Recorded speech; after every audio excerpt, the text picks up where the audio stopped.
그게 이제 제일 큰 문제죠. 원래 돈이 좀 있는 사람들은 버틸 수 있는 역량이 있잖아요. 근데 우리가 예전에 이제 뭐 공부 시간에 배웠던 엥겔 계수 얘기를 안 할 수가 없잖아요. 내가 100원 벌어서 95원 갖고 먹고 살아야 되는데 그런 사람들이 60원밖에 못 벌으면 먹을 것도 없는 거예요. 그러니까 소위 지금 말씀하신 월수 20만 원도 안 되는 6억명의 사람들이 직장을 잃거나 급여가 삭감이 되거나 조정이 되거나 자리가 없어지면 생계에 직접적인 타격을 받는 사람들이 많아진다는 거죠. 그러니까 원래 돈이 있고 이런 사람들은 괜찮은데 그런 그 빈곤선상에 있는 사람들은 직격탄을 맞는 거예요. 그리고 또 하나 중국이 해결하지 못하고 있는 부동산 문제. 부동산을 결국 대출받아서 산 거잖아요. 그리고 중국 사람들의 자산의 일반 중산층 자산의 80%가 주택에 잠겨 있단 말이죠. 그러면 그거를 대출금리 이자를 갚아야 되잖아요.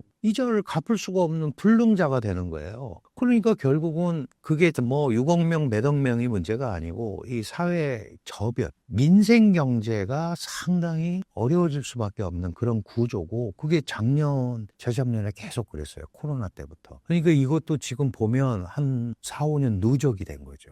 그러면 이제 이런 것들이 과연 정책 의지만 갖고 해결이 될 거냐 이렇게 푼다고 그래서 딱 작년에 9월 24일부터 조치들을 여러 개 했어요. 시장 활성화 조치들. 우리 돈으로 따지면 한 2천조 원 정도가 투입이 되는 거예요. 우리 예산이 600 몇십 조잖아요. 그러니까 그런데 그걸 자세히 보면 민간한테 직접 가는 게 아니고 부동산 회사 안 망하게 하는 자본. 주식 증권에서 안 망하게 하는 관리자금 이런 걸로 많이 들어간단 말이죠. 중국에서는 좀 더 직접적으로 돈이 돌아갈 수 있는 데를 해야지 그렇게 우회적인 방법으로 막으려고 하다가 이게 더 상처만 곪게 된다라는 얘기를 하는 거예요. 그래서 전반적인 분위기는 어쨌든 경제는 분명히 안 좋고 다만 시진핑 체제가 이 사태의 심각성을 이제 2년간 봤으니까 늦었더라도 이런 활성화 조치들을 과감하게 하는 게 그게 이제 사회주의 정권의 입장에서는 사회주의성의 소위 손상이 온다거나 자칫 미국한테 굴복하는 인상을 준다거나 이런 것들을 제일 피하고 싶은 거거든요. 근데 그런 거가 이제 소위 우리가 얘기하는 이데올로기적 속박이잖아요. 이 먹고 사는 문제에 있어서는 조금 그거를 풀어줘야 되는 거죠.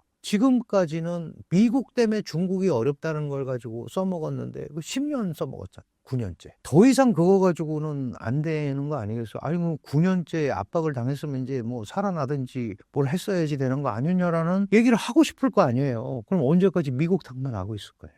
중국이 대국이라며. 그럼 뭔가 그런 자구책이라고 그럴까? 이런 것들을 중국 내부에서 할 수 있는 것들을 좀 이렇게 움직여서 가는 이런 조치들이 올해는 좀 나와줘야 된다. 그래야 그 소위 하층 민생의 일선에 있는 이런 데가 좀 해결이 될 수 있다. 이렇게 봅니다.